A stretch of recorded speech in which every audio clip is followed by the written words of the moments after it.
1879 میں یعنی آج سے قریب 150 سال پہلے پیرامڈز کے برابر سے ایک شخص گزر رہا تھا کہ اچانک اس کے سامنے جیکل آ گیا۔ اس آدمی کو اس بات کا بالکل بھی علم نہیں تھا کہ اگلے ہی لمحے وہ پیرامڈز کی کون سی خاص چیز دیکھنے جا رہا ہے۔ آدمی نے جیکل کی طرف پتھر پھینکا تو وہ جیکل پیرامڈ میں بنے ہوئے ایک چھوٹے سے سوراخ میں گھس گیا۔ یہ منظر دیکھتے ہی اس آدمی سے رہا نہیں گیا، کیونکہ اب وہ پیرامڈ میں بنے اس سوراخ کے اندر دیکھنا چاہتا تھا۔ اندر داخل ہوتے ہی آدمی نے خود کو پیرامڈ کے اندر بنے ایک سیکرٹ چیمبر میں پایا، جس کی دیواروں پر عجیب و غریب لکھائی میں کچھ لکھا ہوا تھا۔ ناظرین، یہی وہ پوائنٹ تھا جس نے دنیا بھر کے ریسرچرز اور آرکیولوجسٹ کو جھنجھوڑ کر رکھ دیا۔ یہی وہ دن تھا جب دنیا کو معلوم پڑا کہ پیرامڈز کے اندر سیکرٹ چیمبرز بھی موجود ہیں جن پر آج تک ریسرچ چل رہی ہے۔ اس ویڈیو کے پارٹ 1 میں ہم نے دیکھا کہ کیسے 4500 سال پہلے ایجپشنز نے بغیر کمپس کے نہ صرف پیرامڈ کی ہر سائیڈ کو ایگزیکٹ ڈائریکشن دی، بلکہ بغیر لیزر لیول کے زمین کو پرفیکٹلی لیول بھی کیا۔ نہ صرف اتنا، بلکہ ہم نے یہ بھی جانا کہ انہوں نے کیسے بغیر ماڈرن ٹولز کے 50 ٹن وزنی پتھروں کو اسکوائر شیپ بھی دیا اور ان کو بنا کسی کرین کی مدد سے پیرامڈ کے ٹاپ تک بھی پہنچایا۔ یہ تمام چیزیں جاننے کے بعد ریسرچرز پریشان تھے کہ کنگز چیمبر میں موجود 1 پیس گرینائٹ سے بنایا ہوا یہ تابوت اندر اس چھوٹے سوراخ سے کیسے لایا گیا۔ پیرامڈز کو بنانے کا مقصد کیا تھا، اور روبوٹک کیمرہ نے جب پیرامڈ کے اندر پتھر کے سلیب میں سوراخ کیا تو اس کے اندر وہ کون سا منظر دیکھا گیا جو پچھلے 4500 سالوں سے کسی نے بھی نہیں دیکھا تھا۔ یہ سب آپ جان سکیں گے ویڈیو کے اس پارٹ میں، تو آئیے شروع کرتے ہیں۔ Challenge number 7، the great pyramid of Giza, جو تمام پیرامڈز کے مقابلے میں سب سے اونچا اور چوڑا پیرامڈ ہے، اس کے اندر ابھی تک 2 ہڈن چیمبرز تلاش کیے جا چکے ہیں۔ ایک کو کنگز چیمبر اور دوسرے کو کوئنز چیمبر کا نام دیا گیا ہے۔ جب پہلی بار کنگز چیمبر کے اندر ریسرچرز کی ٹیم گئی تو انہوں نے اس کے اندر ایک ایسی چیز دیکھی جو بالکل بھی ایکسپیکٹڈ نہیں تھی۔ جی ہاں، ان کو وہاں 4500 سال پرانا گرینائٹ سے بنا ہوا ایک ایسا تابوت ملا جو اندر سے خالی تھا۔ لیکن حیران کرنے والی چیز تابوت کا ملنا نہیں تھا، بلکہ ایکسپرٹس یہ دیکھ کر حیران رہ گئے کہ اس چیمبر میں اندر آنے کا راستہ صرف یہ چھوٹا سا سوراخ ہے جس میں سے انسان بھی مشکل سے آ سکتا ہے۔ تو آخر یہ 1 پیس گرینائٹ کا تابوت اندر کیسے آیا؟ آخرکار کئی سالوں کی ریسرچ کے بعد یہ رزلٹ نکالا گیا کہ پہلے کنگز چیمبر اندر سے بنایا گیا اور اسی وقت یہ تابوت رکھا گیا تھا۔ اس کے بعد چیمبر کو سیل کر کے صرف یہ چھوٹا سا سوراخ چھوڑا گیا۔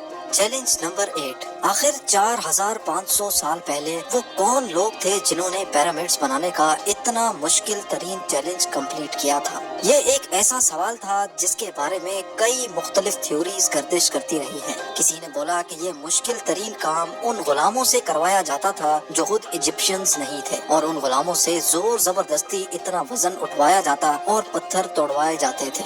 کبھی یہ بات سننے کو ملتی ہے کہ ہزاروں سال پہلے ارتھ پر ایلینز آئے تھے جو یہ پیرامڈز بنا کر واپس چلے گئے، لیکن ایکسپرٹس نے کئی سالوں کی محنت کے بعد کچھ ایسا ایویڈنس تلاش کیا ہے جس نے یہ تمام تھیوریز ریجیکٹ کر دی ہیں۔ جی ہاں، ایکسپرٹس نے جب وہاں ملنے والے ورکرز کی ہڈیوں اور اسکیلیٹن کا معائنہ کیا تو ان کو ایک خاص چیز نظر آئی۔ کچھ مزدوروں کی ہڈیوں پر جوڑ بھی لگے تھے اور کچھ کی سرجریز بھی ہو چکی تھی۔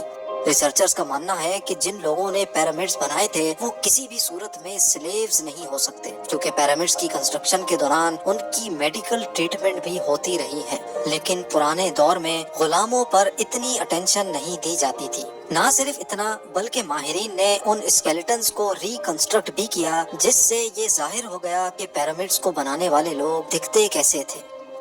چیلنج نمبر 9، اب چونکہ یہ ایویڈنس بھی سامنے آ چکا تھا کہ پیرامڈز کو نہ ہی ایلینز نے بنایا ہے اور نہ ہی سلیوز نے، تو اب یہ جاننا باقی رہ گیا تھا کہ آخر کتنے مزدوروں نے مل کر یہ عالیشان اسٹرکچرز بنائے ہوں گے، کیونکہ آج کل کے ماڈرن دور میں کنسٹرکشن پروجیکٹس میں انسانوں سے زیادہ مشینز کا استعمال کیا جاتا ہے۔ اسی وجہ سے اکثر پروجیکٹس 4 سے 5 سالوں میں مکمل ہو جاتے ہیں، لیکن ہزاروں سال پہلے نہ ہی ان کے پاس کوئی مشینز تھیں اور نہ ہی ماڈرن ٹولز، تو ظاہر ہے اس وقت پیرامڈ بنانے کے دوران ایک ہی وقت میں کافی مزدور لگے ہوں گے، لیکن آخر کتنے؟ ہسٹری سے یہ بات معلوم ہوئی کہ پیرامڈس کو بنانے میں کم از کم ایک ہی وقت میں 1,00,000 مزدوروں کی مدد لی گئی اور یہ مزدور پورے ملک سے اکٹھے کیے گئے تھے۔ چیلنج نمبر 10، پیرامڈس کی الجھی ہوئی گتھیاں اب سلجھنا شروع ہو چکی تھی۔ ایکسپرٹس اور آرکیولوجسٹ اب ایک ایسے موڑ پہ کھڑے تھے جہاں انہوں نے پیرامڈس کی کنسٹرکشن کے کئی پوشیدہ رازوں کو فاش کر دیا تھا، لیکن کئی راز ابھی بھی پوشیدہ تھے جو بار بار ریسرچرز کو تنگ کر رہے تھے۔ ان میں سے ایک راز تھا پیرامڈ بنانے کا مقصد۔ جی ہاں، 60 لاکھ ٹن سے بھی زیادہ وزنی 23 لاکھ پتھروں سے بنا صرف ایک پیرامڈ اور ان کے اندر بنے سیکرٹ چیمبرز کا آخر کوئی تو مقصد ہوگا۔ ریسرچرز کا ماننا تھا کہ صرف ممیز کو دفنانے کے لیے اتنا تام جھام نہیں کیا جا سکتا، بلکہ ان پیرامڈز کا کوئی اور خاص مقصد بھی تھا۔ اس مقصد کو جاننے کے لیے دنیا بھر سے مختلف اداروں سے مدد حاصل کی گئی اور یہ رزلٹ نکالا گیا کہ پیرامڈز کا مقصد تھا انسانوں کو خدا بنانا۔ جی ہاں، ایجپشنز کا ماننا تھا کہ جب انسان مر جاتا ہے تو وہ اوپر آسمان میں جا کر ایک ستارہ بن جاتا ہے اور مرنے کے بعد بھی وہ پیچھے رہ گئے اپنے ساتھیوں، اپنی فیملی اور اپنی دھرتی کے کام آتا رہے، اس کے لیے اس کو ان پیرامڈز میں دفنایا جائے گا، جو پیرامڈز کی وال پر لکھی ان ریلیجیس لینگویج کی مدد سے اپنا مقصد حاصل کر سکے گا، اور یہی شاید ان کا بلیف تھا۔ لیکن پیرامڈز کا اصل مقصد یہی ہے یا کوئی اور، اس کا ابھی تک کوئی ایویڈنس نہیں مل سکا۔ چیلنج نمبر 11، اینشینٹ انجینئرنگ کی ہسٹری کے ان شاہکار اسٹرکچرز کے ڈیزائن نے ایک بار پھر سے ایکسپرٹس کو مصیبت میں ڈال دیا۔ یہ معاملہ شروع ہوا تھا گیزا کے پیرامڈز کی ایک ایریل فوٹوگراف سے، جس میں دیکھا گیا کہ ان تینوں پیرامڈز کا اسٹرکچر ایک دوسرے سے الائنڈ نہیں ہے۔ یہ معلوم نہیں ہو پا رہا تھا کہ جن لوگوں نے 4500 سال پہلے انچ بائی انچ لیول کر کے اتنی صفائی سے پیرامڈ بنائے، انہوں نے ان تین پیرامڈز کو ایک دوسرے سے الائن کیوں نہیں کیا؟ کیوں ان تینوں کی پوزیشنز آپس میں کسی بھی صورت میں میچ نہیں ہو رہی؟ پہلے تو یہ ایک کو انسیڈنٹ سمجھا گیا، لیکن صرف تب تک جب تک رابرٹ پوال نے یہ کوڈ کریک نہیں کیا تھا۔ رابرٹ پوال کا ماننا تھا کہ یہ سب ایک کو انسیڈنس نہیں، بلکہ ان پیرامڈز کی یہ پوزیشنز ایک سوچے سمجھے پلان کی وجہ سے رکھی گئی تھی، کیونکہ اس دور میں ایجپشن ستاروں کو بہت مانتے تھے۔ اسی وجہ سے انہوں نے اورینز بیلٹ کے 3 ستاروں کی پوزیشنز کے حساب سے ہی یہ پیرامڈز بنائے۔ اگر غور کیا جائے تو ان 3 ستاروں میں سے 2 برائٹ ستارے ہیں، پر ایک ستارہ ڈم بھی ہے اور ان دونوں سے ہٹا ہوا بھی ہے۔ ستاروں کا یہی ایگزیکٹ پیٹرن گیزا کے پیرامڈ میں بھی استعمال کیا گیا۔ چیلنج نمبر 12، 1980 میں پیرامڈز پر ایک خاص قسم کی ایکس ریز پھینکی گئی، جس سے معلوم پڑا کہ کوئین اور کنگز چیمبر کے علاوہ پیرامڈ کی ٹاپ پر ایک اور سیکرٹ چیمبر بھی موجود ہے۔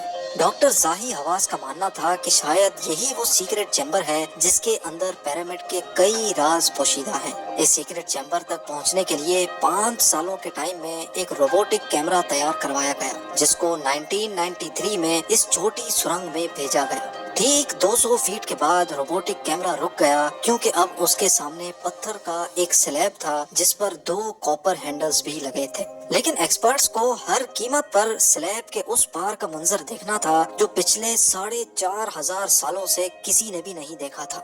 اس کے لیے مزید 8 سالوں کی محنت کے بعد ایک ایسا روبوٹ تیار کیا گیا جس کے آگے ڈرل مشین بھی لگی تھی۔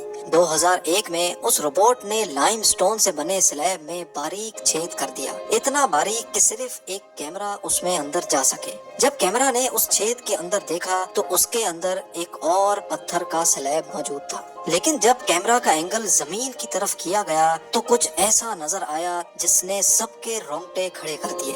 جی ہاں، زمین پر لال رنگ سے کچھ خاص الفابیٹس لکھے تھے۔ یہ الفابیٹس اس چھوٹے پیسج کو سیل کرتے وقت 4500 سال پہلے لکھے گئے تھے۔ نہ ہی ایکسپرٹس کو یہ لکھائی سمجھ آئی اور نہ ہی اس کا مقصد سمجھ آیا، لیکن ڈاکٹر زاہی حواس کا ماننا ہے کہ اس دوسرے سلیب کے اس پار ضرور ایک سیکرٹ چیمبر موجود ہے جو پچھلے 4500 سالوں سے کسی نے بھی نہیں دیکھا۔ ہو سکتا ہے آنے والے چند سالوں میں کوئی دوسرا ایڈوانسڈ روبوٹک کیمرہ اس چیمبر کے اندر دیکھ سکے۔ آپ لوگوں کا اس بارے میں کیا خیال ہے؟ مجھے کامنٹس میں ضرور بتائیں۔